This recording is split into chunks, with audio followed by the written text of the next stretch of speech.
নমস্কার। প্রধানমন্ত্রী নরেন্দ্র মোদী 2025 সালে 17 ডিসেম্বর ওমানের মাস্কাটে পৌঁছান। এটি ছিল তার 3 দেশের সফরের শেষ পর্ব, যার মধ্যে জর্ডান ও ইথিওপিয়া অন্তর্ভুক্ত ছিল। এই সফরটি বিশেষ তাৎপর্য বহন করে কারণ এটি ভারত ওমান কূটনৈতিক সম্পর্কের 70তম বার্ষিকীর সঙ্গে সমাপতিত হয়। এই প্রেক্ষাপটে উভয় দেশের দ্বিপাক্ষিক সম্পর্ককে আরও উচ্চতর কৌশলগত অংশীদারিত্ব উন্নীত করার বিষয়ে আলোচনা করে, যা অর্থনীতি, নিরাপত্তা ও আঞ্চলিক স্বার্থে ক্রমবর্ধমান সহযোগিতার প্রতিফলন। সফরের সবচেয়ে গুরুত্বপূর্ণ অর্জন ছিল 2025 সালে 18 ডিসেম্বর ভারত ও ওমানের মধ্যে সমগ্র অর্থনৈতিক অংশীদারিত্ব চুক্তি comprehensive economic partnership agreement CEPA স্বাক্ষর। সুলতান হাইথান বিন তারিক ও প্রধানমন্ত্রী মোদীর উপস্থিতিতে ভারতের বাণিজ্য ও শিল্পমন্ত্রী পীযূষ গোয়েল ও ওমানের বাণিজ্য, শিল্প ও বিনিয়োগ উন্নয়ন মন্ত্রী কাইস আল ইউসুফ একটি মুক্ত বাণিজ্য চুক্তি বা FTA স্বাক্ষর করেন। এই চুক্তির লক্ষ্য হল উৎপাদন, ওষুধ শিল্প, নবায়নযোগ্য জ্বালানি, লজিস্টিক ও পরিষেবা খাতে বাজারে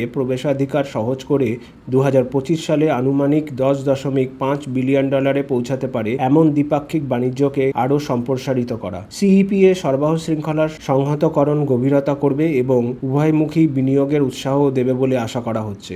CEPA ছাড়া উভয় দেশ প্রতিরক্ষা সহযোগিতা, সামুদ্রিক নিরাপত্তা, জ্বালানি, বিনিয়োগ, লজিস্টিক এবং শিল্প সহযোগিতা সংক্রান্ত একাধিক MOU স্বাক্ষর করে। আলোচনায় দুকম বন্দরে ভারতের প্রবেশাধিকার, যৌথ নৌমহড়া জোরদার, হরমুজ প্রণালী নিরাপত্তা নিশ্চিতকরণ এবং সন্ত্রাসবাদ দমনে সহযোগিতার বিষয়গুলি বিশেষভাবে গুরুত্ব পায়। ওমান ভারত সবুজ হাইড্রোজেন, নবায়নযোগ্য জ্বালানি ও পেট্রোকেমিক্যাল প্রকল্পে বিনিয়োগ বাড়ানোর আগ্রহ প্রকাশ করে। পাশাপাশি ওমানের ওমানাইজেশন শ্রমনীতির ক্ষেত্রে একটি স্ট্যান্ড স্টিল ধারা নিশ্চিত করতে সক্ষম হয় ভারত, যা প্রায় 7 লক্ষ ভারতীয় প্রবাসীর কর্মসংস্থানের নিরাপত্তা নিশ্চিত করবে। সফরকালে প্রধানমন্ত্রী মোদী সুলতান হাইমান বিন তারকের সঙ্গে বিস্তৃত বৈঠক করেন, একটি উচ্চ পর্যায়ের ব্যবসায়িক ফোরামে ভাষণ দেন এবং ভারতীয় প্রবাসী ও ছাত্রদের নিয়ে মত বিনিময় করেন। উভয় দেশের নেতারা দ্বিপাক্ষিক সম্পর্ককে সার্বিক অগ্রগতির পর্যালোচনা করেন এবং পশ্চিম এশীয় সাম্প্রতিক পরিস্থিতিতে ও ফিলিস্তিনি সংক্রান্ত উদ্বেগ সহ আঞ্চলিক ও বৈশ্বিক বিষয় নিয়ে আলোচনা করেন। এটি ছিল ওমান সফরের মোদীর দ্বিতীয় সফর, যা প্রতিরক্ষা, সামুদ্রিক সহযোগিতা ও বাণিজ্যিক পরবর্তী চুক্তির উপর ভিত্তি করে ভারত ওমান সম্পর্ককে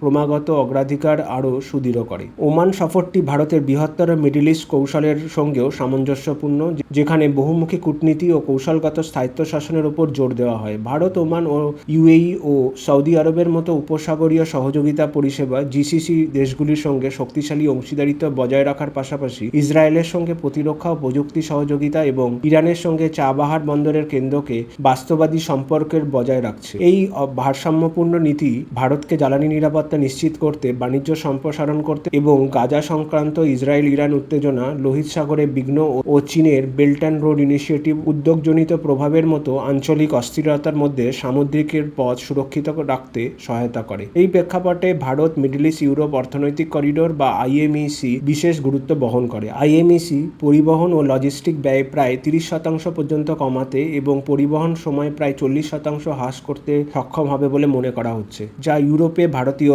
রপ্তানি প্রতিযোগিতামূলক অবস্থানকে শক্তিশালী করে, বিশেষত উৎপাদন, ওষুধ, বস্ত্র, তথ্য প্রযুক্তি, পরিষেবা খাতে। অবকাঠামো, লজিস্টিক পার্ক ও শিল্প কাস্টমের বৈদেশিক প্রত্যক্ষ বিনিয়োগ আকর্ষণের মাধ্যমে এই করিডোর ভারতের GDP বৃদ্ধিতে ইতিবাচক অবদান রাখবে এবং মেক ইন ইন্ডিয়ার উদ্যোগে আরও গতি দেবে। কৌশলগত দৃষ্টিকোণ থেকে IMEC ভারতের অ্যাক্ট ইস্ট নীতির সঙ্গে সামঞ্জস্যপূর্ণ এবং চীনের বেল্ট অ্যান্ড রোড ইনিশিয়েটিভের একটি বিশ্বাসযোগ্য বিকল্প হিসাবে কাজ করে।